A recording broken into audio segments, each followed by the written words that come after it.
How long did you stay with Kay Kaiser's College of Musical Knowledge? It was college with a K, wasn't it? That is right.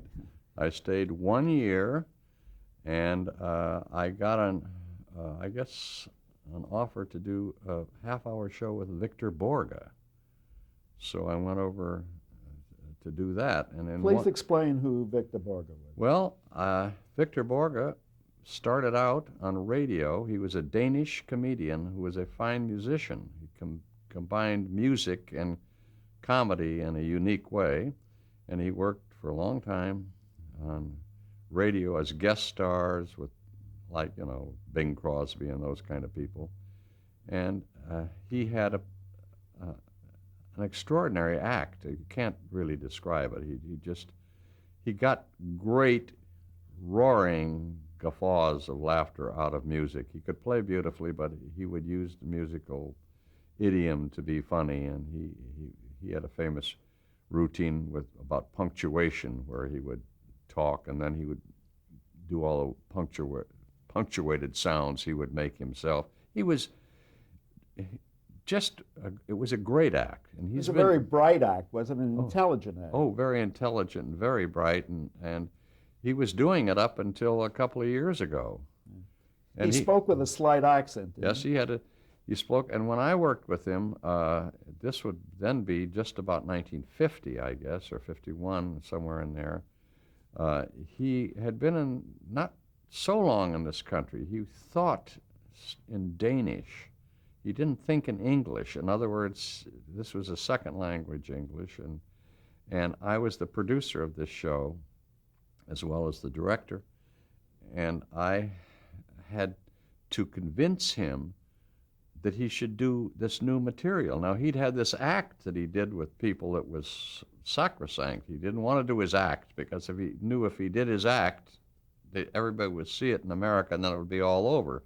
So he had to come up with new material every week, which is what you do on television, and to try and convince him that something was funny was a full-time job. And it was really hard when you have to have a comedian. Many comedians are this way, but he was this way because he couldn't get a hold of some of the things you were talking about. It didn't click in Danish.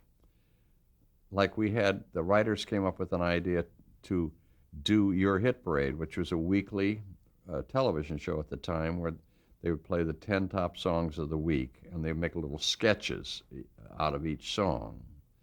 And the writers came up with the idea of doing Your Hit Parade as if it might have been done in the court of the Emperor Franz Joseph. And there was a song at the time called Orange Colored Sky, which was a very kind of a cute, bouncy tune, and it was sung by two buxom ladies in big, huge powdered wigs. It was a very funny number. It was very funny. To sell this to Victor as a thing that he should MC for a hunk of the show I was exhausted by the time we'd sold it to him, and it happened to work very well. Of course, other times I'd sell him things and they wouldn't work very well, and he'd say, see? But I learned a lot, because as my career went along, I came to realize that the guy the show bears his name, the Victor Borge Show, is the one who's up front, and he's the one that's going to succeed or fail, and he is in the most trouble. So I came to realize that they have a point when you're trying to force them into doing something, and sometimes it's a big fight, and you can never know for sure, can you, till it happens. It's television. It's not the theater. So I came to respect that, and it came in good usage for me, particularly when I started to work with Danny Kaye about 15 years later. This must have been right up your alley. This was a pianist, and it was about music to some extent. Yeah, but that was sure. But the trouble was, when you think up something funny, like I'm going to tell you the idea for one of the sketches. It's very brief, and I think you will. If I pitched it to you, you would say, "Oh, that's a good idea for Victor Borge, the piano player." It was a sketch about Victor Borge sitting in his living room, trying to master a particular piece, and he'd come to this one bar and mess up every time. Then one time when he's doing it, the maid comes in, she's dusting the room. She walks around the room and slides into the piano bench, shoves him over, and plays the piece perfectly and leaves. Later, the grocer comes by to deliver the groceries. He listens to this, he pushes him out of the way and plays it perfectly. And there's 2 or 3 other people come in, and it ends up with a football coming through the window and a 12-year-old kid coming in, and the kid sits down, and when he messes up and does it perfectly. Well, Victor just wouldn't, he couldn't, why is that funny? That's not funny. I don't know what's funny about that.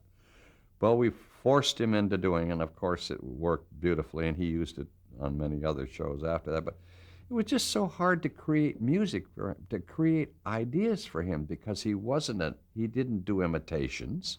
He didn't tell jokes, per se. He was a strange amalgam of... You're really talking about a unique personality. There's never been anybody before or since. No, and it was very hard to come up with material for him. And he... But there were writers, weren't there? Sure, but he fought everything tooth and nail because, again, he's the guy who's up there in the front of everything, and he wants to be sure it's good. You talked previously about meeting Buzz Kulick and other people who later on had wonderful careers in television. What about writers? Did you come across some writers in the Kay Kaiser show, in this show? Well, you wouldn't have known any of the writers. There were only 2 of them. One was named Bob Quigley, who later created, along with another fellow named Merrill Heater, created a show called Hollywood Squares, which went on television for years and years and years. And Merrill Heater was related to Gabriel Heater. That's who was right. A famous radio commentator. That's right. I did a show with Gabriel Heater as a director when I got out of the war, and Merrill was a kid running around, and Gabriel Heater, and I was the director of the show. That's where I first met Merrill, but that was a show only a few weeks. But I can't remember where we were going. Oh, no, writers that you might have met. Writers. The other writer was, you may have heard of, was a fellow named Eddie Lawrence, who was known as the old philosopher. Did you ever hear those records many, many years ago? Sure. Hey, Bunky, your wife went out to get a ham sandwich and never came home. He became a performer. Yes, and Eddie was a very funny fellow and a fine painter. And these old philosopher records, they're still going today. They're sort of a cult following, but they never became world-famous writers in the sense, that you're thinking of the Larry Gelbarts or the Mel Brookses, who I worked with some of them on other shows later on, but not on the Kay Kaiser show and not on the Victor Borge show, but on the show itself were such people as Art Carney. It was one of the first things he ever did. He was a guest, part of the team every week. Not as a celebrity guest, because he wasn't a celebrity. Nobody knew him, but he was just an actor that we hired, but he did all the voices and all the stuff, so we had some... Could you see that this was a very talented person? Sure, but you didn't know where any of this was going to go. Right. But Victor was a great challenge. And was he commercially sponsored? Yes, all from then on. It was all commercially sponsored. I got fired after the 4th show because I was pushing him too hard to get him to do what I wanted him to do. And he hired in my place Franklin Schaffner, who went on to become one of the film directors, Patton, and all kinds of great movies. Frank took over, and the same week I got another job with Peter Lind Hayes and Mary Healy, who were a couple of young performers that very talented that nobody knows much about today, and I did that for a while, and then I did a show with Imogene Coca for a while that had Mel Brooks. Mel Brooks was one of the writers on this, her own half-hour show. Had she already achieved some fame with Caesar?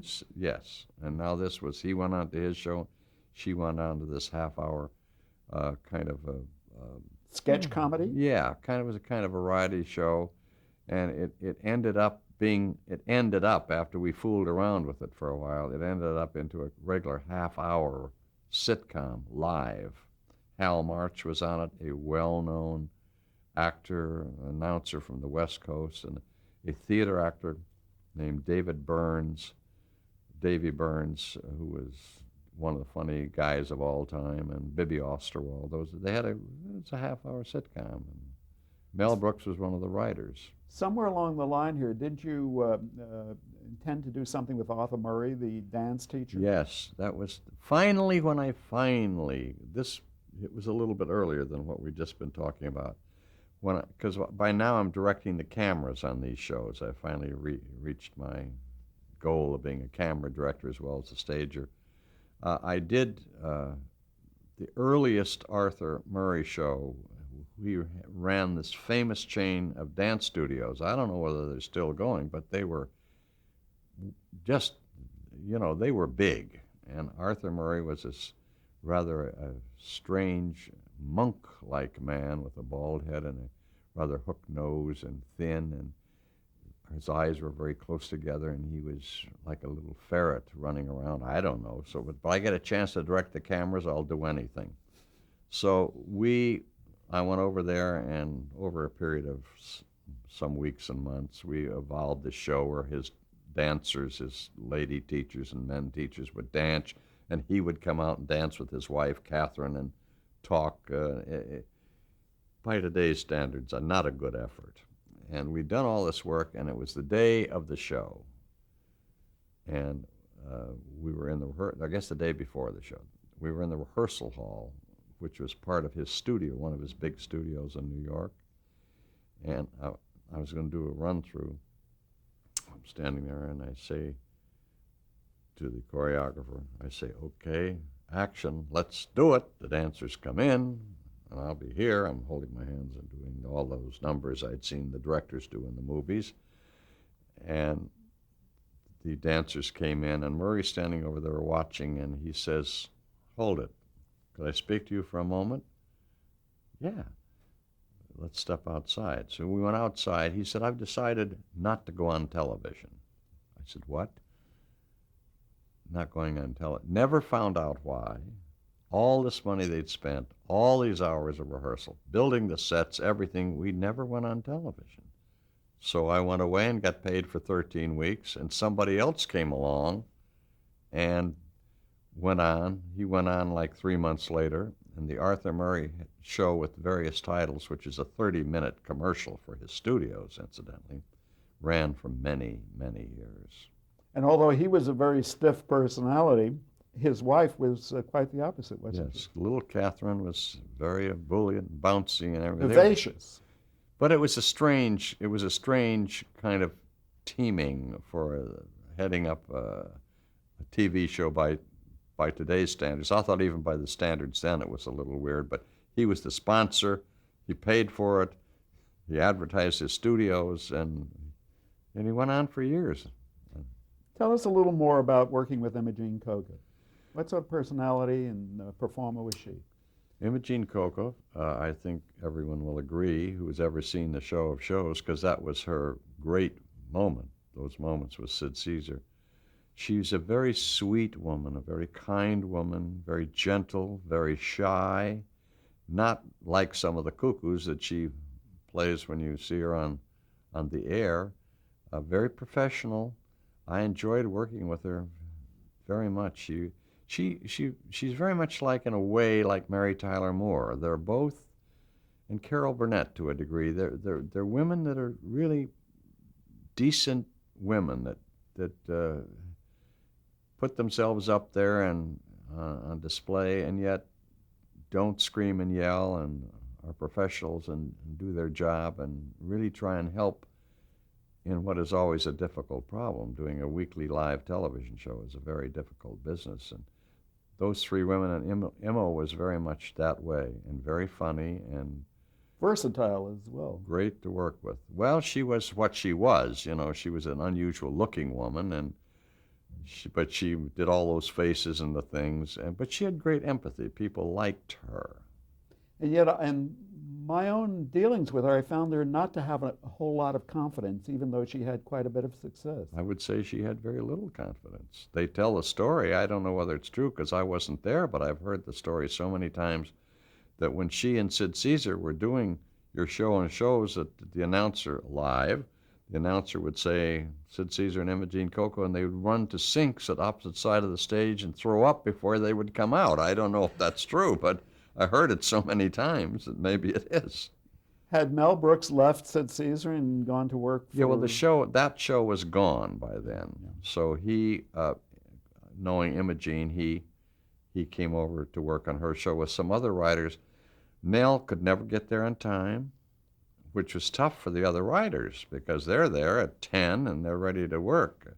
He'd show up at noon, and of course he was brilliant, but he was totally chaotic. He was totally out of control, and he'd say the funniest, most brilliant things, but he wouldn't show up, and the other guys would resent that, and ultimately we had to fire him because he just... Chaos.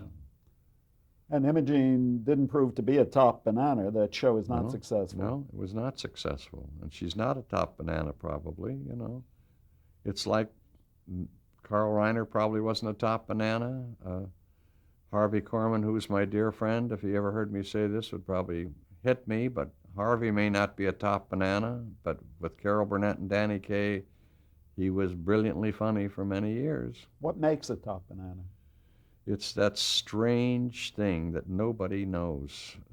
If we knew we'd only have top bananas, we'd just go get top bananas and put them on. It would be real easy.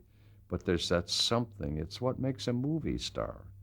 Why Julia Roberts? There are other people, women, who are as beautiful, as talented as she is, but something with Julia, something happens. Kevin Costner, something happens. I don't know what it is. Can we chalk it up to marketing? I don't think you can. I think you can market them in the short run, but I don't think in the long run. I think on television it was much more of you had to like them. Carol Burnett's a perfect example of someone that is a shy woman, basically, and very talented, but she has an empathy. And when they thought up those questions that they used to ask her at the beginning of her show, I think was the key to why the show succeeded. Because if she'd just come out and said, good evening, tonight, ladies, I don't think it would have been nearly the same thing as she'd come out and be kind of accessible, nervous and accessible, and people from the audience would ask her questions, and some, I think, planted, but what's the difference? They'd ask the questions, and she would answer the questions, and just like a regular human being. Then they kind of loved her. So when she went into these nutty sketches and did all these characters where you can laugh at them, but you can't identify with them as your friend. The other way, she was like our friend. It's nice. It's the way to be. Where did you go after the Imogene Coca show? Well, there's all those shows, you know, Peter Lind Hazen, Mary Healy, and Imogene Coca in the early 50s. It started to get really interesting for me when I first got my break of getting a drama, because that's what I wanted. Again, I want to be a movie director. I want to direct a drama. Before I get you into drama, did you do Name That Tune? Yes, but that was later, a little bit later, maybe not too much later. I have 1953 as the date. Okay, well, that was about when the dramas started, because I was doing that while I was doing the dramas. You could do more than one show a week. Was that Harry Salter who owned that show? It was, and I did the first show, and I can't remember the name of the first MC, Red somebody. He was only there for a while, and George DeWitt, he was a comic who I don't think anybody had heard of before or since. Came out of burlesque? I don't know where he came. He was a nice-looking young man. He was the MC for many, many years, and it was, of course, a huge success. It had Leslie Uggams, the lady singer, on it, and John Glenn, I remember, was on there just after he'd flown across the country and broken the speed record. He was in the Marines at the time. This is a show that made a transition from radio, did it not? I don't know. I'm not sure. I believe its origins were in radio. Because this was television when we did it. It was a very screwy show if you ever saw it. I mean, Harry Salter thought it up. There were two contestants that would sit about 25 feet away from the camera, and they would wear tennis shoes, and the band would play a tune, and as soon as they recognized the tune, they'd jump out of the chair and run as fast as they could and grab a bell and ring it So the first one who rang the bell got to tell the MC the answer. I mean, it was nuts, but it was a big hit. There were a number of versions Yeah. subsequently in later years. Sure, but in the original version live, this was it, and then there'd be a big thing on the end where if you won for a few weeks, you'd come out stage center in front of the orchestra, and George DeWitt would be there, and then he'd ask you questions. And Harry Salter, the producer, was a great showman in his way, of course would want to keep the contestant on the air because it would build up 500, 1,000, 2,000, 5,000, 10,000, I don't know. So the idea was the longer you could keep them on every week, if they could answer the questions, the better. Now this was right in the middle of the quiz scandal, when there was all that stuff with Charles Van Doren and all that stuff. Harry was a good-hearted guy, and all he wanted was this guy to stay on every week. So the band would be playing, and he'd be standing just outside the camera frame, and when the contestant didn't know what he was doing, Harry would go, "Blue skies, blue skies." And I said, "Harry, you know, it would drive you crazy." You could almost hear him, but he's doing it in front of 1,000 people in the theater. He wasn't being devious. But poor old Name That Tune got chopped along with all those other shows. Boom, when that scandal started. However, he didn't get into any trouble, I don't No, think. but it was so funny. Blue skies. Oh, I always remembered that. Please tell us how you made the transition into drama. Well, I don't know how I made the transition. I think I had an agent named John Gibbs, who maybe agents in those days sometimes did you good, and he got me a job on a show called Tales of Tomorrow, which was an anthology, a half-hour anthology. Sci-fi? Sci-fi, and they assigned me my first drama. I got a little script that was called something about the Zans, Z-A-N-S, the Zans. The Zans were little people, midgets. Now, let's go out and cast this one, Jay. You got a minute? We're in New York. You're going to work. Everybody in the cast, except 2 or 3 people, were midgets. And I had the worst time casting it. You know, I mean, they were not trained actors, you know, most of them had done. It was a terrible experience because I had to deal with this casting problem, and I think Cloris Leachman was in it. She'd just come from Chicago. She was a well-known actress who was on Mary Tyler Moore's show as Phyllis. But not a well-known actress. Not then. She'd won a beauty contest in Chicago. So here I was with all these little people and a couple of grown-up actors trying to do a show. I don't think it was very good, but I guess I got away from it. Because the same agent was a partner with Robert Montgomery, who was a very large movie star and had one of the first anthologies, an hour a week on live television, ran for many, many years. And my agent, who got me on the Zans thing that week, eased me over into the Montgomery area, which was the hour drama, and I began working for Montgomery, and I worked. The title of that series? Robert Montgomery Presents. It was on, I did it 3 years. I probably did 15-hour dramas a year for him. I did almost 50 live dramas on that one, and so I also directed Studio One, which was a good-sized hit then, and United States Steel Hour, and most of these for CBS? well, yeah, U.S. Steel was on ABC, but Montgomery was on NBC, and Studio One was CBS. So I was freelance all over the place. What sort of person was Robert Montgomery? Robert Montgomery, in my dealings with him, he had been a very successful movie star. He was a very handsome man, very erudite, and very reserved. By the time I got on the show, it had been on for 3 years, he never came to the show. He would show up for the dress rehearsal. The show was on at 9:30 at night on Mondays. He would come at 7:30 for the dress rehearsal, 7:30 to 8:30. Then you'd have to go back to his dressing room, and he'd give you a few notes, most of which you couldn't do anything with because you were on in 45 minutes. And the actors had to have a half hour under the union rules. You couldn't mess with them. They had to be left alone for the half hour before the show. So you had 15, 20 minutes with the actors. So he was very reserved, very unapproachable, uh, and quite cold, I thought, in my dealings with him. But they were very short-lived. I mean, there would be 15, 20 minutes a week. So it's only his name being used? Yeah, it was the most wonderful experience of my career. I had these shows that I was literally the producer of. Any director was who worked on it, but you were the producer. You worked with the writer. You cast them. You never had anybody bother you. There was nobody from the agency, nobody from the network. You were on your own for an hour. It was some learning experience. You tried everything. You did everything, and it was the best part of my, if you asked me to choose the best part of my career, and it would take me 1 minute to tell you the 2 or 3 years when I was directing live dramas in New York. And this was a very successful anthology series. Yes, it was. It ran a long time. Writers were very important to it, of course. Yes. Who were some of the writers you worked with? Well, John Gibbs, Montgomery's partner, was very close with the buck, so he didn't get the writers that Fred Coe, who was a fine producer of the time on Philco, another drama. Our writers, most of them were not really that famous. That I can name a few of them. I don't think you would have heard of them. They were good television writers. Irving Gaynor Nyman, a first-rate television writer, first-rate writer, but never became famous like Horton Foote and Patty Chayefsky and those kind of people that were working for Fred Coe.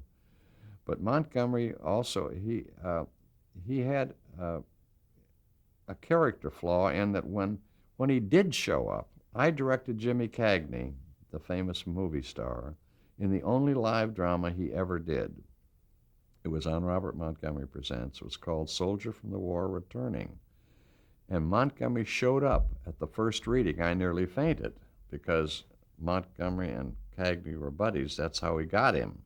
So he showed up at the first reading, and I thought, oh, I'm going to be in trouble this week because he's going to be here every minute and telling me what to do. No, didn't show up again till the dress rehearsal. And then after the dress rehearsal, he had it one note. He didn't like the way I was shooting. There was a section of a boxcar. Now, you don't have the whole boxcar in a live television show. You just have enough of it. It's just built to be shot a certain way. And a casket of a dead war veteran from the Korean War was being moved out of this boxcar. And it could only be shot from a certain angle. And he didn't like the angle. He wanted the camera to move to the left so you would see this shot in profile of the casket coming out of the boxcar. Well, if you move the camera around here, this way it's okay. This way it's okay. If you move the camera around here, you're going to be shooting off into the living room because the boxcar is only that long. So I told him that. He says, well, turn out the lights in the living room. It'll be black and nobody will notice. I was just horrified, but he wouldn't change.